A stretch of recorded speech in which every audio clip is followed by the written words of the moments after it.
আমরা খুব দ্রুত একটা জায়গা থেকে ছড়িয়ে যাচ্ছি এবং ছড়িয়ে যাওয়ার জায়গা থেকে আমরা সকলে জানতে পারছি।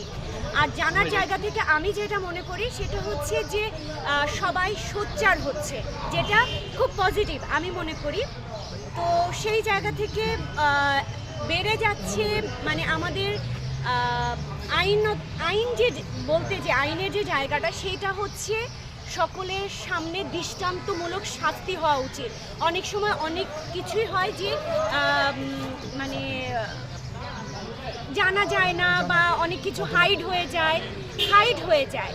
তো এই হাইড হয়ে যাওয়ার জায়গা থেকে আমাদের দেশে যে এরকম ঘটনা ঘটলে এরকম কঠোর শাস্তি হতে পারে সেই জায়গাটা ইনশিওর করতে পারলে আমাদের এই বিষয়গুলো দিনে দিনে কমে আসবে আশা করি। সবাই ভয়, নিজের জীবনের ভয় সকলের আছে, সো ওই জায়গা থেকে সকলে দূরে সরে আসবে। তো এখন আপু এরকম প্রেক্ষাপটে আপনি নিজেকে কতটা সেফ মনে করেন বা এটা আপনি এক্ষেত্রে কি বলবেন? আমি বলবো যে আমরা কেউই সেফ না।